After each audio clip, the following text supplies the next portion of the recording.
A philosopher, an engineer, and an artist all look at the following position. White's pawns are going forward, and it's white to play. Each of these three players has a different opinion about what the result of this position should be. The philosopher, thinking very long and hard and deeply at the position, notices that these three pawns are relatively far advanced and thinks there must be some way that they can break through, ultimately becoming a queen, and white will win the game. The engineer, being a very logical and practical thinker, notices that black has so many extra pawns, and that also white's king is cut out of the action. If black's king needed to come back and help, it could. There's no way in the world that black can lose. In fact, this must be a win for black. The artist looks at the position and, thinking very creatively, says, no, white must sacrifice all of these, tuck the king into the corner at just the right moment, and somehow stalemate themselves. One of these three people is correct. Who do you think it is? Well, if you had a chance to think through that, the correct answer is the philosopher was mostly correct with the idea that there was some sort of breakthrough with these three pawns. But I say mostly correct because that's not the whole story. There's more to it. Let me show you the solution because this is wild. So it's white to play, and the only move for white here is the move c6. And the point is, kind of like we talked about, black does have a lot of pawns, and you have to do something, otherwise eventually the pawns are just going to overrun you and you can't do anything. So c6 creates a very immediate threat. Okay, you're going to take the pawn if black doesn't do something about it. And if they try to push by, you can trade here, and then this pawn goes through. And if they try to push by 2 times, you can en passant, and the same thing happens. Okay, so what does this mean? Black is obligated to take the pawn. But again, black has so many pawns. How do you proceed here? White to play, there's only one move. If you had a chance to look at that, hopefully you said c4, because this is the only way to keep giving yourself opportunities, because now you have the threat of playing b5. Okay, if you play anything else, you're going to lose the opportunity. So here, black plays the move d5. And the reason they play d5 is because this is a very serious threat. For example, if they try to bring the king back around to help, you're going to play b5. And they don't want to take this way because it opens up this guy to become a queen. So, and if they don't take you, you're going to take them. So they have to take, but then you take, and they have no way to stop this. The king is too slow. Okay, you're going to get the queen first, and you're going to win. And if they don't do that, and they capture you, well, again, you're going to win the pawn race, and you're going to win. Okay, so that's why black decides, all right, I don't have time to move my king right now, but I can play d5. Now, why does d5 solve the problem? Well, now if you play b5, they simply take. And guess who wins the race now? Well, yes, you temporarily win and get the queen, but black's next move is queen with checkmate. So black wins. Okay, so after the move d5, you can't play b5. So what do you play? White to play and win. Well, if you had a chance to look at that, the move is c takes d5.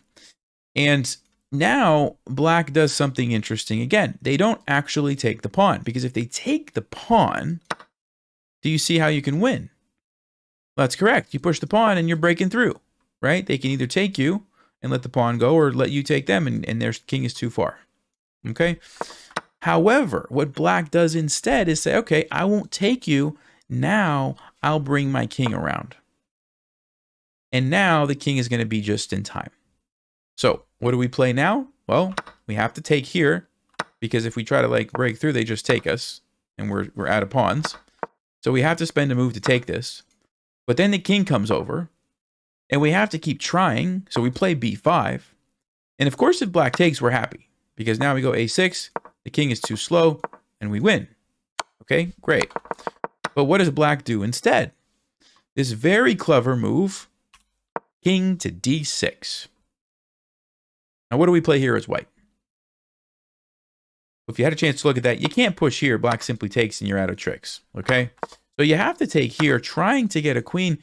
The problem, as I'm sure you guys are noticing, is the king just takes the pawn. And if we push, he goes here. And we're just done for. We lost all the pawns. So it's in this position that white has a winning move. What's the winning move for white? Well, if you had a chance to look at that, the winning move is just king to f1. And I know what you're thinking. You're thinking, what in the world is king to f1 going to do to help white? Because black has an awful lot of pawns. They've successfully blockaded us here. Are we trying to run over it? Like, what are we? Are we trying to take this guy? Like, what are we doing, right? Watch what happens. f5, king to e2, f4, king to f3, and f5. Shuts us out. Defends here. What is happening? King to e2, e4, and in this position, white has one move that wins the game, and only one move. What's the winning move for white? And by the way, there's only 1, 2, 3, 4, 5 moves on the board, so you have a good chance to just guess one. But which one is the winning move? If you had a chance to look at that, the winning move for white is king to f1. And what white is doing is basically going to be putting black in Zugzwang, where black has to push the pawns, and they're all going to get captured. But you have to do it in just the right way, which is king to f1. Okay? If you don't play king to f1 and you play, let's just say, king to e1, watch what happens. f3 takes, e3, and black now has this threat that you can't stop. If you go here, they push, you can't get over here, right? There's no way to get over there. If you go here, they simply play f4. You have to make a move with your king unless you want to give up these pawns, right? And wherever you go, it doesn't matter. The other pawn pushes, and you can't get in. They get a queen. You lose the game, okay?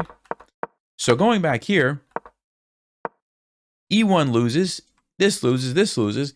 King to f1 only move. And watch what happens now. f3, you take, they take. You go here, they go here. And what do you play now? If you had a chance to look at that, hopefully you didn't say king to g2. King to g2 is the losing move because after f4, you're in trouble. You're in big trouble because if you move here or here or here, this guy becomes a queen.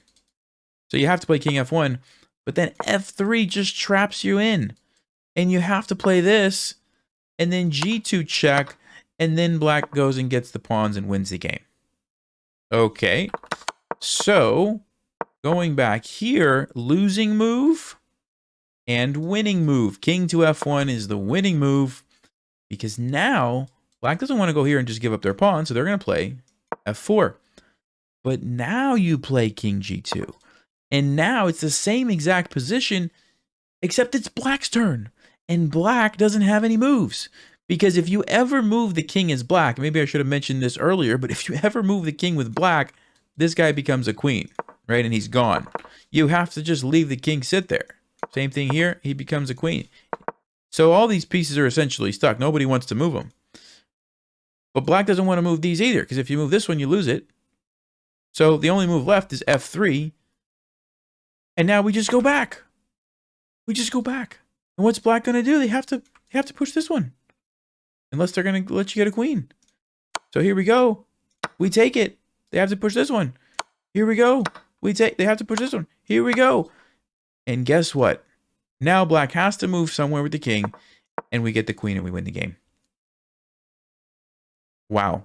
So after all that, the philosopher was correct. There was a pawn breakthrough, but there was a lot more to it than initially met the eye. Congratulations if you solved that absolutely incredible position. I hope you guys enjoyed that as much as I did. I'll see you next time. Thanks for watching. Stay sharp, play smart, and take care.